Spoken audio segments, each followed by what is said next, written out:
Shalom. Menyikapi akhir zaman dengan benar. Kita ada di akhir zaman dan tentu banyak hal, banyak peristiwa, banyak kejadian-kejadian yang bisa terjadi secara tiba-tiba dan itu mengejutkan kita.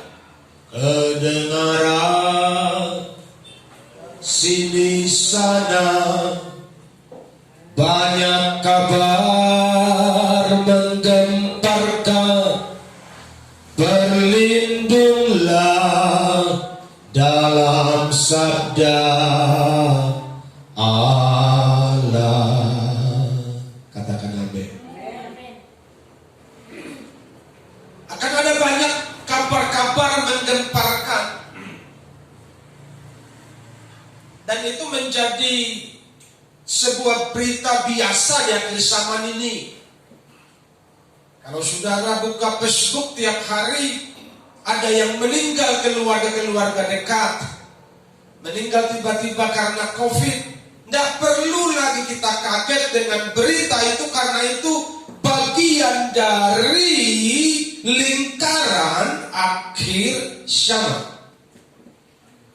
Tiba-tiba ada angin puting beliung makan korban, ada banjir, ada tanah longsor, ada gempa bumi. Itu sudah menjadi hal yang biasa kita dengar di akhir zaman ini. Tiba-tiba ada perang antar bangsa, kita perang melawan virus, kita perang melawan COVID, menghabiskan banyak sekali uang. Itu bagian dari akhir zaman, sehingga karena perang melawan penyakit, perang melawan virus, anggaran menjadi terkuras dan banyak orang dibuat susah, ekonomi menjadi merosot dan banyak orang miskin. Dan itu kegenapan firman Tuhan, di mana pada akhir zaman kata firman Tuhan, secupak jelai sedina.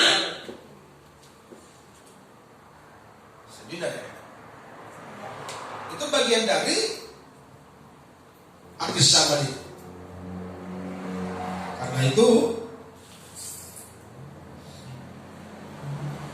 siapkan hatimu. Hidup di akhir zaman yang serba tidak pasti, tapi Yesus menjanjikan kepastian kepadamu. Ketika engkau lelah, engkau capek, engkau galau, mari datang kepadaku, kata Tuhan. Karena dalam Yesus Tuhan tidak ada mudah-mudahan. Engkau pasti ditolong, engkau pasti diselamatkan, engkau pasti diluputkan. Tetap percaya. Markus pasal 13. Markus pasal 13. Ketika Yesus duduk di atas bukit Zaitun, berhadapan dengan bait Allah, Petrus, Yakobus, Yohanes, dan Andreas bertanya sendirian kepadanya, katakanlah kepada kami bila manakah itu akan terjadi, dan apakah tandanya kalau semuanya itu akan sampai kepada kesudahannya. Maka mulailah Yesus berkata kepada mereka, waspadalah, supaya jangan ada orang yang menyesatkan kamu. Akan datang banyak orang dengan memakai namaku dan berkata, akulah dia, dan mereka akan menyesatkan banyak orang. Dan apabila kamu mendengar deru perang atau kabar-kabar tentang perang, janganlah kamu gelisah. Semuanya itu harus terjadi, tapi itu belum kesudahannya. Sebab bangsa akan bangkit melawan bangsa, dan kerajaan melawan kerajaan. Akan terjadi gempa bumi di berbagai tempat, dan akan ada kelaparan. Semua itu barulah permulaan penderitaan menjelang zaman baru. Tetapi kamu ini hati-hatilah. Kamu akan diserahkan kepada majelis agama, dan kamu akan dipukul di rumah ibadat, dan kamu akan dihadapkan ke muka penguasa-penguasa dan raja-raja, karena aku sebagai kesaksian bagi mereka. Tapi Injil harus diberitakan dahulu kepada semua bangsa. Dan jika kamu digiring dan diserahkan, janganlah kamu khawatir akan apa yang harus kamu katakan, tetapi katakanlah apa yang dikaruniakan kepadamu pada saat itu juga. Sebab bukan kamu yang berkata-kata, melainkan Roh Kudus. Seorang saudara akan menyerahkan saudaranya untuk dibunuh. Demikian juga seorang ayah terhadap anaknya, dan anak-anak akan memberontak terhadap orang tuanya dan akan membunuh mereka. Kamu akan dibenci semua orang oleh karena namaku, tapi orang yang bertahan sampai pada kesudahannya, ia akan selamat. Bagaimana kita menyikapi situasi akhir zaman ini secara benar? Poin yang pertama, ayat yang ke-7, jangan gelisah. Apapun yang terjadi, jangan gelisah.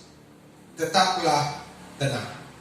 Ingat, Tuhan Yesus selalu besertamu. Kurang mantap aminnya.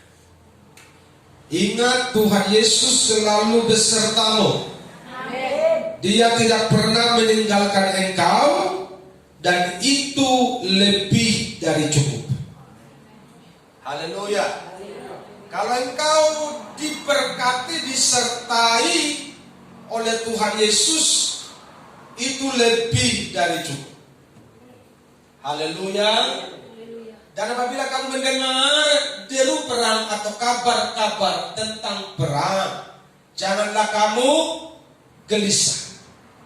Karena banyak orang akan mati karena ketakutan yang zaman ini. Banyak orang mati alani biarna dia di zaman now. Mati mendadak karena takut dengar berita di TV, ketakutan jadi mati. Akan ada banyak orang yang seperti itu kalau mereka tidak menaruh harapnya kepada Tuhan. Tapi kalau engkau menaruh harapmu kepada Tuhan, engkau bisa tenang di situasi yang tegang sekalipun. Haleluya. Saudara mau tenang menatap hari esok? Haleluya. Hidup dan matimu di tangan Tuhan. Amin. Segala sesuatu yang tidak enak didengar bisa terjadi sewaktu-waktu. Bagaimana sikap kita? Ini bicara soal hati. Kalau hati sudah tidak nyaman, tidak beres, repot kita. Menurut Kamus Besar Bahasa Indonesia, gelisah itu tidak tenteram. Makanya Tuhan bilang jangan gelisah hatimu. Karena kalau engkau nggak tentram, engkau akan recok. Betul begitu kan? Engkau akan bising. Dan engkau akan membisingi orang lain. Namanya sudah nggak tentram. Selalu merasa khawatir. Apanya kami makan ini? Makin susah hidup ini. Makin payah ekonomi. Kayak mana besok? Kayak mana besok? Kayak mana? Kayak mana? Sebelum kau lihat hari esok, engkau sudah takut akan hari esok. Jadi suasana hati yang galau inilah yang membuat orang banyak ketakutan hari-hari ini. Jadi saya beritahu kepada saudara, tetap bersandar pada Tuhan, usirlah ketakutan dari hatimu. Haleluya. Tapi Pak, suasananya ini mencekam. Saya beritahu kepada saudara, ini rahasianya. Ketika banyak orang gelisah, Yesus bilang begini, janganlah gelisah hatimu. Percayalah kepada Bapa dan percayalah juga kepadaku. Di rumah Bapakku banyak tempat tinggal. Artinya, toh sampai kita mati, toh kita mati dalam Tuhan dan berjumpa dengan Tuhan. Indah sekali. Yang takut mati tidak bilang amin. Haleluya. Makanya Tuhan bilang jangan gelisah hatimu. Mau di bumi ini engkau hidup, jangan gelisah hatimu. Mau mati pun engkau gak usah gelisah. Ada tempat di surga yang Tuhan sediakan buat saudara dan saya. Haleluya. Kita perlu berglori dengan berita ini. Karena apa yang perlu kita khawatirkan? Mati bagi orang percaya, kata firman, adalah untung. Kalau kita hidup untuk Kristus. Artinya mengabdi, mempersembahkan hidup untuk kemuliaan nama Tuhan. Kalau toh mati itu sebuah keuntungan, karena kita akan berjumpa dengan Tuhan bersama-sama di satu kota tanpa malam di Yerusalem baru. Hatiku rindu ke sana. Hatiku rindu ke sana. Haleluya. Jadi saudara mengerti rahasianya hari ini? Engkau tak perlu gelisah menghadapi apapun di dunia ini, karena semua yang terjadi ini adalah penggenapan firman Tuhan menjelang hari kiamat. Haleluya. Menjelang datangnya hari Tuhan yang dahsyat itu, semua ini harus terjadi. Karena itu engkau yang hidup di generasi akhir zaman ini, tetaplah tenang, sandarkan hatimu, hidupmu, pengharapanmu kepada Tuhan Yesus. Haleluya. Jadi kita harus bisa menjaga hati, tenang dalam segala keadaan. Haleluya, haleluya. Jadi kalau dengar berita-berita yang tidak mengenakan, engkau hanya bilang begini, haleluya, sambil pegang jantungmu supaya gak copot. Haleluya. Kau dengar berita menakutkan, tiba-tiba ada kematian, ada perang, ada malapetaka, tinggal bilang terpujilah Tuhan, sambil pegang dadamu supaya jantungmu tetap sehat. Haleluya. Karena berita-berita ini akan terus. Kita gak tahu sampai kapan ini. Haleluya. Saya diskusi sama teman saya, kalau sudah divaksin 2 kali, terus kita naik pesawat ke mana? Dia bilang ya harus di-swab. Kalau kita masih di-swab, naik pesawat sudah divaksin 2 kali, kalau gitu vaksin 2 kali apa gunanya dong? Gua juga gak ngerti, kata teman saya. Makanya ini situasi-situasi yang membingungkan. Tapi orang yang berharap kepada Tuhan, jangan mau bingung. Amin. Kalau gitu apa dong Pak yang kita lakukan? Dhamma biarau disi Tuhan Yesus dengaki saihu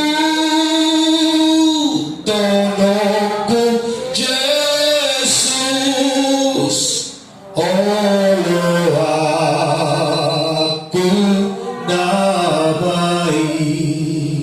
Amin. Maka jiwaku tenang. Apalagi yang kurang kalau jiwamu sudah tenang? Tapi kalau jiwamu galau, kita Amsal bilang, walaupun engkau punya daging serumah buat dimakan, tapi kalau disertai dengan pertengkaran, itu menjadi tidak enak. Kenapa bertengkar? Karena galau. Biasanya orang yang galau dia suka mencari gara-gara sama orang lain. Betul enggak? Tapi kalau aman, tentram, damai, makan pakai ikan asin pun, ikan asin yang ditutung, aman sentosa jiwamu, karena hatimu dekat dengan Tuhan. Luar biasa. Amin. Haleluya. Makanya jangan mau ribut karena makan minum. Haleluya. Jangan mau bising karena makan minum. Tinggal dalam ubi petik rebus saja, kasih garam sama bawang, makan pakai nasi. Nah kalau bedahan gadong, hidupnya kita, nggak mati kita. Itulah masalah. Tanam pisang berbuah, ambil jantungnya, cincang. Romus alangi dan mati kok, penguluh hidupnya. Itulah masalah. Apalagi saudara yang berladang punya beras, janganlah khawatir lagi tatap hari esok. Haleluya. Jangan lagi takut lihat hari esok. Kenapa? Karena sebab Dia hidup, ada hari esok. Sebab Dia hidup, ku tak gentar. Engkau perlu khawatir kalau suamimu tiap malam di kode tua, kalau dia mati pasti masuk neraka. Itu yang perlu kau khawatirkan. Itulah masalah. Itu yang perlu kau khawatirkan. Sehingga satu keluarga nanti berpisah tempat kalian. Ya. Tapi jangan kayak kata orang sebelah. Itu loh. Izinkanlah aku berpoligami istriku. Karena nanti kan di surga juga kita sama-samanya. Kamu poligami juga nanti di surga. Jadi sebelum di surga, aku praktekkan di bumi berpoligami. Allah tahu. Kau pakai ayat firman Tuhan untuk membela dirimu. Dasar aja lu rakus. Jangan pakai kebenaran membela diri, membela dosa. Pakailah kebenaran untuk berdiri dalam kebenaran. Amin. Haleluya. Surga berpoligami kayak lu pasti masuk surga aja. Ada yang serius, ada yang sungguh-sungguh aja masuk surga. Supaya bisa masuk surga lu pede kali. Gonta ganti bini pasti masuk surga. Dari mana ayatnya? Haleluya. Ibu-ibu banyak berdoa di rumah supaya jiwamu tenang. Amin. Karena yang lebih mudah gelisah itu kaum perempuan. Karena mereka pakai perasaan, dirasa-rasa, selalu dirasa-rasa sehingga iman menjadi sepertinya kurang sakti bagimu, perasaanmu yang lebih menonjol.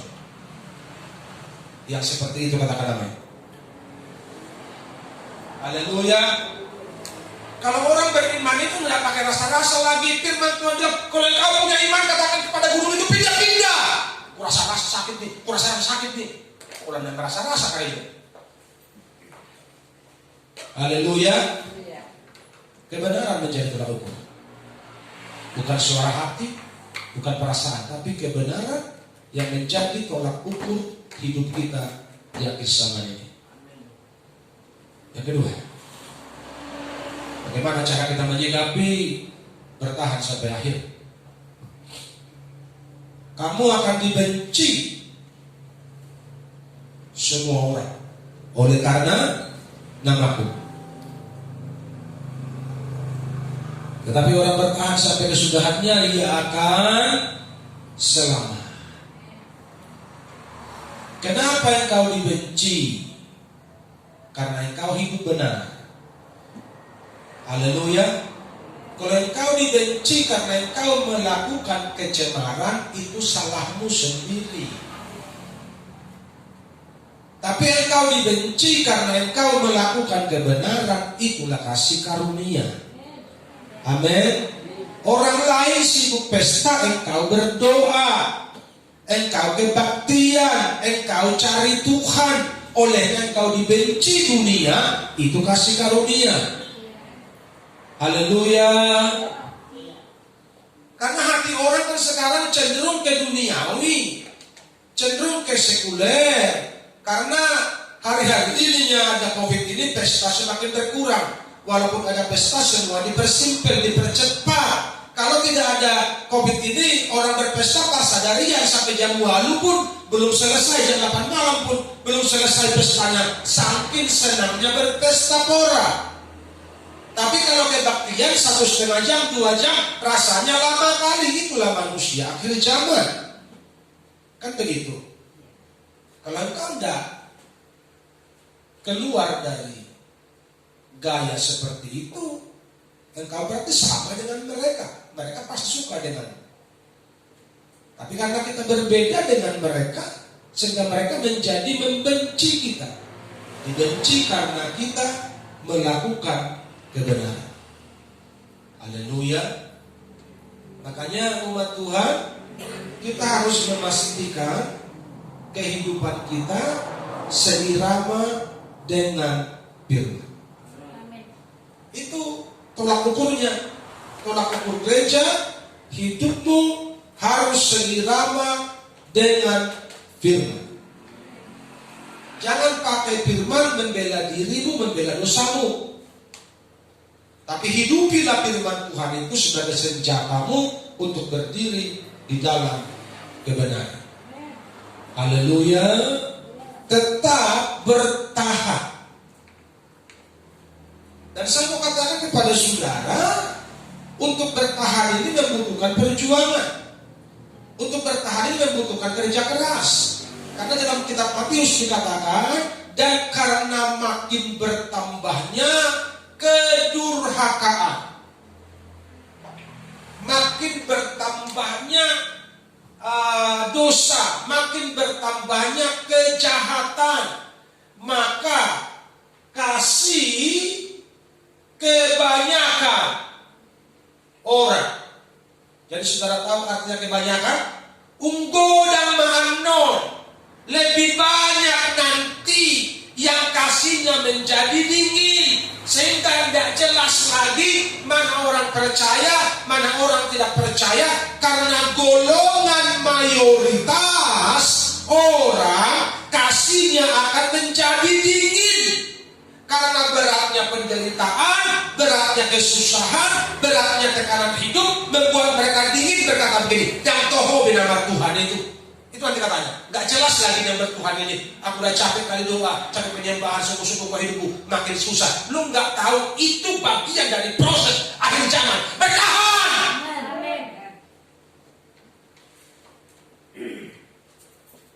Ayat 10 di atas, banyak orang akan murtad. Kenapa? Disebelah menjanjikan. Haleluya. Itu bagian dari penggenapan firman Tuhan menuju datangnya zaman baru. Kasih kebanyakan. Kebanyakan tuh, bukan kasih sebagian, kasih sedikit, kasih kebanyakan orang. Artinya kebanyakan ini kasih mayoritas orang akan dingin. Di antara kebanyakan orang itu adalah orang Kristen, orang percaya. Karena hanya orang Kristen yang mengerti bahasa kasih. Itulah salah. Halo jemaat, orang Kristen kok yang mengerti bahasa kasih?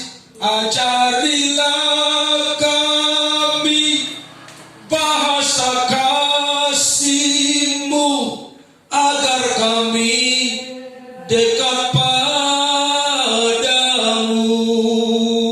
Haleluya. Pada zaman kesusahan itu, yang bahasa kasih ini sudah tidak ada lagi. Yang ada adalah bahasa lulu, gue. Masa bodoh dengan lu, yang penting gua aman, gua selamat. Dan adong be holong nasihat Tuhan. Saudara mau tenggelam di situasi itu? Kalau engkau nggak mau tenggelam di situasi itu, warnamu harus berbeda. Warnamu tetap warna anak Tuhan yang kasih adalah gaya hidupmu. Orang lain kasihnya dingin, kasihmu tetap berapi-api. Betul begitu kan? Orang lain dingin kasihnya, kasihmu tetap panas. Karena itu dari bagian pelaksanaan firman Tuhan sampai kau bertahan pada akhirnya untuk berjumpa dengan Tuhan dan hidup bersama-sama dengan Tuhan sampai selama-lamanya. Kalau kasih kita ikut dingin, ya kita tertinggal juga lah. Kau tertinggal, kau akan masuk dalam zaman antikris. Kau akan disiksa mati-matian di sana. Nggak sanggup kau. Sebelum kita masuk dalam zaman antikris, mending tobat sungguh-sungguh cinta Tuhan supaya kita terangkat bersama-sama dengan Tuhan. Ngeri. Dan banyak orang nggak ngerti. Dia pikir kalau sudah mati, matilah. Murtad, tinggalkan Tuhan. Gak jelas alasannya kenapa. Bilang alasan dapat hidayah lah, dapat apalah macam-macam lah. Padahal karena di Kristen ngaco ya hidupnya, di Kristen ngawur hidupnya, orang Kristen gak percaya lagi sama dia, sehingga tidak ada lagi sumber penghasilannya, pindah ke sana, menjadi penceramah di sana, menjelek-jelekkan kekristenan di sana hanya untuk urusan perut. Emang Tuhan diam? Tuhan bentar. Tuhan melihat bro apa yang kau lakukan. Haleluya. Bagi mereka yang tidak siap mengikuti prosesnya Tuhan, maka mereka akan mencari jalan pintas. Mana jalan pintasnya, Pak? Ikuti dunia. Ikuti tadi yang kaum mayoritas itu. Karena kalau sudah mayoritas kasihnya dingin, ya udahlah, gua juga ikut dingin-dingin lah. Saudara mau ikut kaum mayoritas atau engkau tetap mengikuti jalan yang sempit ini? Yang kaum mayoritas ini mereka ada di jalan yang lebar. Karena sesatlah jalan menuju kehidupan, lebarlah jalan menuju kematian, dan banyak orang berjalan mengikuti jalan yang lebar ini. Karena jalan yang lebar ini enak, santai, tanpa hambatan, ujungnya menuju maut. Jalan seperti ini prosesnya sakit sekali, capek sekali, harus pikul salib tiap hari. Barangkali Tuhan gak sanggup aku mau pilih jalan lebar lah. Suka mulai situ, kamu mau pilih mana? Haleluya. Jadi bertahan sampai akhir. Haleluya. Kalau sudah bertahan sampai akhir, enaklah nanti kita menyanyi. Bila saatnya nanti ku tak berdaya lagi, hidup ini sudah jadi berkah. Kalau gak bikin apa-apa, gak kolek lagu ini, itu gak masalah. Kalau kita gak buat sesuatu buat Tuhan, gak cocok lagu ini.